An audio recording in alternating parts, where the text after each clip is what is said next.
bless you. Thank you so much. Welcome to the All Hands on Deck television show. We bring you greetings from the GSJ Family Life Center, and that's at my office at 773-378-3300, 1256 North Waller, 1256 North Waller Avenue. I am your host, the Reverend Ira J. Ackeray. God bless you. What a privilege it is to be back. A whole lot of stuff has happened. Since I've been away. As you know, in May, right in the middle of my second season, I took sick. But guess what? I'm back. And you cannot keep a good man down. I'm back. I'm in the house. To God be the glory. We got a great show in store for you. And today, the star of the show is you. You are the star of this show. We're going to be talking about so much that has happened in this city, in this country. You ought to give me a buzz and tell me what you suggest to turn some of these things around. 312-738-1060. We're talking about post-Obama election. President Obama is leaving the White House. Chump the Trump, or Trump the chump.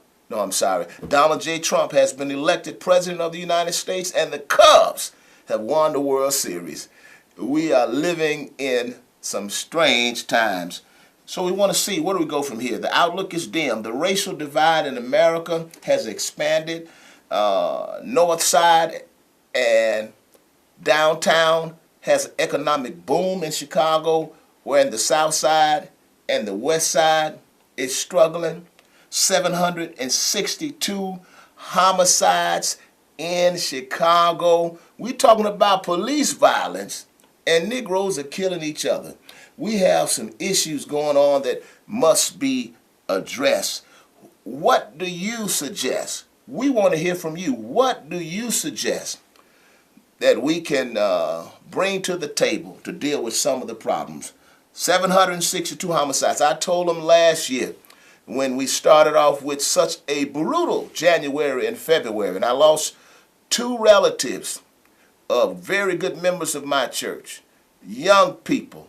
I told them when I spoke to the New York Times that if we don't do something drastic, Chicago is going to experience a blood bath. And it was a bloodbath in Chicago. It is unprecedented type of violence that we're seeing in our city right now. How do we deal with it? What do we do? I mean, even the family has been fragmented. Do you not know that among the African American race, that in this country, 72% of all children, 72% of all children are being reared in a single parent household. And most of them are single women. What happens? What happened to the family? Black man, what happened to you playing your role in the home? Would our community be better if there were more two-parent households? Would it be better if we had more jobs, if the economy was better? Do you not know that the state of Illinois, has the highest black population of unemployment? Did you know that? That's right. We have the highest black population of unemployment. That is unheard of, and it's unacceptable. It's unacceptable. We need to hear answers. We need to hear from you. What do you have to say? You can call me today at 312-738-1060. We got a couple guests that are going to call in today. Coach Mike W. Williams. Coach Mike Williams will be calling in today, and he's going to tell us what men could do as mentors and what coaches can do to take young men off the streets and give them something positive to do. We're going to hear from you. You are the star today. Come on, talk to me. I got a caller on the line. Welcome to All Hands on Deck. Where do we go from here? Welcome to the show. Caller, welcome to the show. Hello? How you doing? Fine. I'm fine. But, the two teenagers that were killed today, that to me is just the last straw. I'm 77. I can hear my voice coming back. Turn your television off. Turn it down. Okay. Yeah, it's down. It's down. It's all the way down. Anyway, I graduated from high school in 1957 and went to work in Cleveland and used to take the bus in all black areas, and I'm not black instantly, and never felt nervous, never worried about a thing. It was just a different, and it was a good world. What the heck? I mean, that was 1957, and it's still the same scenario today. The same thing is still going on. The hatred, the problems that the poverty, I guess is what I'm saying. What do you think we can do to turn it around?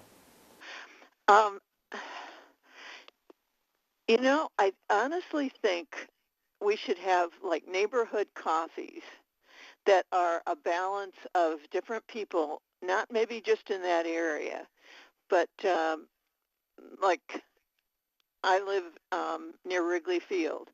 Say I went to one of the south areas, and we met for coffee, and we all talk about what we can do, because it's just crazy. Crazy. Thank you for your call. And also, I don't feel safe. Like I live on a main street, but I live in the north area. I still don't feel safe, and my family in Ohio doesn't feel like Chicago's a safe place for me to live. And I don't have the issues these poor kids do. You are in the Wrigleyville area, and you don't feel safe. So can you imagine how it feels over here in the Austin and the North Lawndale community and Roseland, where poverty is at an all-time high? Listen, thank you so much for your call. We really appreciate it. We got another caller. Come on, caller. Welcome to All Hands. Talk to me. Hey, what's up, Rev? It's Maurice Robinson. Maurice, how you doing? How you doing? Man, we have some crazy issues going on. What can we do? If we don't do something radical, we're going to experience another bloodbath in 2017. We cannot go through that again. Talk to me. Yeah, I 100% agree with you, too. And first of all, Happy New Year. And, I'm always, Hey, brother. I'm always listening and watching your moves, man, and I always got nothing but love and respect for you. And it was just funny listening to you now. And I was just having this conversation not even maybe an hour or two ago. And quite frankly, and dare I say, compared to yesterday to today, the activists right now, and I'm just to keep it short, they're not willing to, whether it's for themselves or die physically, but they're not willing to die for this cause. Mm. You know what I'm saying? And when I say die for it, I'm not just talking about physically. I'm talking about even to themselves. And actually, the people have to die for their platform. That's a good point. There's no sacrifice within themselves. That's why you see a lot of infighting amongst quote-unquote activists, in the community. Like you literally see other activists fighting each other because they can't die to themselves and die to their ego.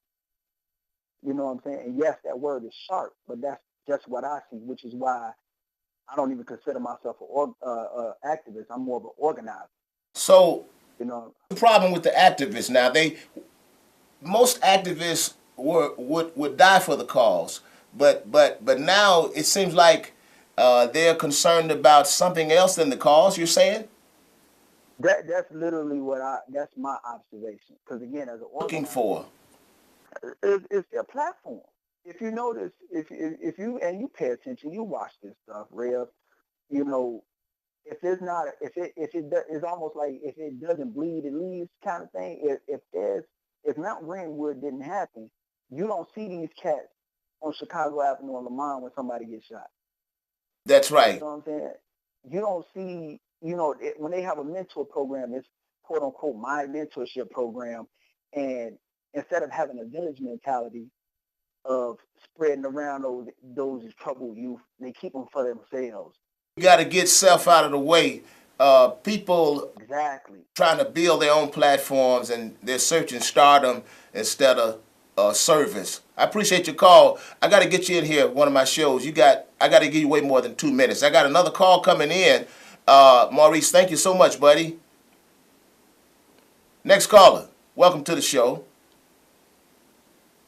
Welcome to All Hands on Deck. God bless you. Speak up, caller. All right. Hi, hello. Yes, how you doing? Hi, good, thank you. I just wanted to say that some people think that marches and rallies don't aren't helpful, but I think that they are, especially if you get a lot of people involved, because it lets people know that we care. It lets those that are in the higher seats know that there are people who care about what's going on and that we're going to do something about it. All right, so you think there need to be some more protesting? What do you want to protest? Yes. Just like talking about in general the violence that's happening, the injustices that are happening, to let people know that we're uniting and coming together to do something about it. All right, I want to tell you, go to my website and look at the leadersnetworkchicago.org. We got a meeting next Tuesday. I want to see you there if you can. Okay. That kind of message. Thank you so much for calling. We got another caller on the line. Caller, speak up. Welcome to All Hands on Deck. Hello. I'm just calling to say they need to have these parents be held accountable for these teenagers that's out here. They need to go into the schools to see what's going on, in the classrooms. Because I'm a parent. I've been volunteering for over 10 years in my children's school. And it starts from there. It's horrible. Who needs to go into school? The parents. Hey. Yeah. Parents need to children are doing. Involved in the education of their children. Yes. Hey. Definitely. Thank you so much. I appreciate that. Mm-hmm. Thank you. Listen, you are the star of the show today. We're trying to figure out where do we go from here. We have issues with poverty. We have issues with violence. We have issue with police misconduct. The racial divide has expanded between blacks and whites. Now we got Trump coming in as the new president of the United States. We need to hear from you. We need to see where do we go from here. I'm Reverend Ira J. Ackery, and I am your host of the All Hands on Deck television show. We're here every Tuesday, 4:30 p.m., and I am the CEO of the GSJ Family Life Center. GSJ Family Life Center, 773-378-3300. 378-3300. I want to tell you, we really have some issues that we're dealing with today. We're talking about this violence, and I'm waiting on my caller to call in. We have one of the fathers of a victim of violence supposed to be calling in. He's been standing by his wife's side, Katina McCottrell, and her husband, Reverend Robert McCottrell. Robert, we're waiting on your call right now. We want to hear from you. You put a bounty on the head of the murderer of your son in the amount of $10,000. We stand with you. We support you, as well as the others who have gotten shot down in these streets. I also heard Trump said today, as I read the Sun-Times paper, he said if Rahm Emanuel cannot fix the violence, if Rahm Emanuel cannot fix the violence, he said, call the United States, call upon the government, the federal government, and he will fix it. What do you think about that? What do you think about that? Let me hear from you. 312-738-1060. 312-738-1060. Today I taught this afternoon at the North Park Theological Seminary. That's the university where I received my Master's of Arts in theology. And it's ironic, in that particular class, there were a dozen students in this master's program, seminarians, pastors, and I talk with them about the issues that we are facing. And I see myself as a Christian minister, and the metaphor that I use to describe my ministry is that I'm a lighthouse, and a lighthouse must bring light into dark places. A lighthouse must be adaptive. A lighthouse must go beyond its immediate proximity. And I told them that's why I left the Austin community to come over to this particular community to teach seminarians that it's important that you guys get involved and fight for justice as well. Because when the white church speaks up, there is power. Because the white church was on the wrong side of slavery because they gave slavery sanctions. But they can be on the right side of these issues of violence, these issues of law enforcement. Our caller is ready. Caller, welcome to the show. Yes, you just mentioned about Donald Trump. I won't let Trump come to my house to fix a doorknob. I don't trust a man to do anything. That's my comment. You trust Rahm Emanuel? You know, you the same one last year. Yes, all you ever talked about was the mayor. Do you trust him? Let me tell you that, like I told you last year, it needs to start from the bottom, then you go to the top, and then it shall meet in the middle. That's the only way things will be resolved. It ain't going to just be one. If you didn't have this mayor, you wanted another candidate to be mayor. Do you think it would have been better then? We hear this governor we got. If that person would have got in, would it be better now? Again, it needs to start from the bottom and the top. You mentioned something at the beginning of your show. You're talking about there's number one member in a kid's house now these days, and that's a female. See, when I came up, there was a lot of people in the house. We don't have the luxury to have that anymore.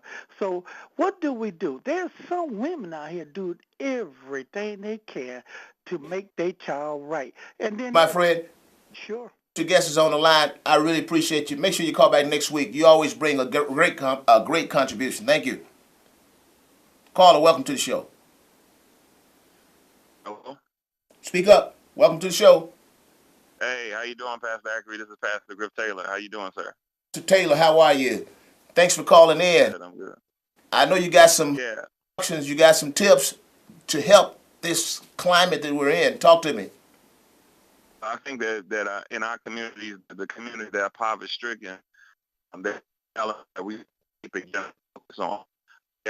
focus on the economics, our education, and mentality, and that goes to a spirituality, sort of thing. So economically, in our communities that are poverty-stricken, and you get with anybody who studies sociology, they will tell you that economy has a lot to do with the infrastructure of why our communities have the violence and things of that nature, because that's the root of it. People are selling drugs. I'm sorry, go ahead. Is deeply connected to poverty, you're saying? Yes, sir. Agree with you. Yes, sir, absolutely. It's wrong with us because when I was coming along, there was a lot of poverty back in the day, But when people would stick somebody up, they wouldn't always kill people. You know, they would fight. What is really happening? What we've been poor before, but now instead of turning to each other, man, we're turning on each other. That's ludicrous. Thank you for your call. All right, we look forward to hearing from you again, Reverend Taylor. Caller, talk to me. Welcome to the show. Hey, Pastor, how you doing? Pastor McCottrell. Pastor McCottrell, how you doing, man? I was looking for you earlier. I know you've been very busy, but I guess I have to have you back again. But I want to let you know that I apologize that a parent like me and other parents of my generation did not give you and your wife and your child a better world. Tell us a little bit about your son that got killed on last year. Give us his name and a little bit about him real quick. His name's Martell Howard, 24 years old, working 2 jobs, supporting 2 kids, and just out, having a good time with friends. And there was an argument um, uh, somewhere with some people that he was around, and one of the guys left, and he came out of an alleyway and just started shooting in the crowd and hit my son in the back as he was running. So, and bullet went through his back and hit his heart. And by the time they got him to the hospital, he was gone, man. Wow. How's your family doing, man? Well, it's to be expected, Pastor. In spite of it all, my wife, it's a battle every day for her. I'm not expecting her to get over it overnight. I got to be the strong one, even though I'm in pain also, but I got to be the strong one for my wife. But it's a battle for her every single day. So I'm trying to be the supportive husband at the same time dealing with the pain within myself and trying to find an outlet so that I can be able to release. But I can't break down and yet be strong for her at the same time. There's a reward for the killer of your son. How much is it? Right now, the reward is up to $9,000. $9,000. All right. $9,000 reward for the killer of young brother Martell. Listen, what do you think needs to happen? I mean, you on the front line now. You're an advocate now. You joined a club that you didn't volunteer for, but Right. your wisdom is needed and very much valued. To be honest with you, Pastor Ackery, and I really don't know if constantly saying it will help, but we have to get out of this mentality of, snitches die. It really don't matter to some folk till it hit home. But the longer you let these killers run the street, they might have been my son today. You knew who it was. You won't tell. It could be you or somebody in your family tomorrow that he shoots. So we got to get past this whole mentality of we don't snitch, we don't tell, and that's what's more so to me cultivating this gun violence is that no one wants to tell who's doing the shooting. It's like it's okay, it's part of our culture, and it's not okay because it's not part of our culture. We got This question, killers off the street. Yes, sir. so you basically said there needs to be an end to the code of silence. That's what you're really saying. But why are so many people afraid? Can you speak to that? I believe so many people are afraid because they're afraid of the retaliation. Because if I tell on Sam over here, then Sam's a vice lord. Then the vice lords, they're going to attack my family and my house because I told on Sam. But it speaks to the story of what's going on with the hobos that's in court right now. You told on him, so we're going to get you and your family because you stitching on him. So, people are afraid of the retaliation that may come behind it, not from that person, but from the people he hang with in his so-called family, his gang family. They're afraid of the retaliation that'll come behind it. So they're not telling because they still have to live in that neighborhood. Wow. Reverend McCottrell, I thank you so much for appearing on our show today. We need to get you into the studio. We appreciate your insight, your wisdom, and maybe we need a witness protection program because we certainly need to get these killers off the street. Yes, sir. I want you to know, and you have my commitment, you have my promise, you have a pledge from me that we will not rest until we get the killer of your son off these streets. God bless you all. Pastor, I really appreciate it. You've always been there in my corner. You've always had my back. So I take that word to heart when you speak to me. Bless you. Give your wife my. God bless you. Thank you. Well, listen, friends, you've been watching the All Hands on Deck. I'm like Carol Burnett. I'm so glad we had this time together to have a laugh, but there was nothing to laugh about, but to have a tear or talk about something very seriously. You guys gave great input today. I appreciate you. We will be right back here next week. We will continue this conversation, and you are the star of the show. God bless you. See you next week on All Hands on Deck.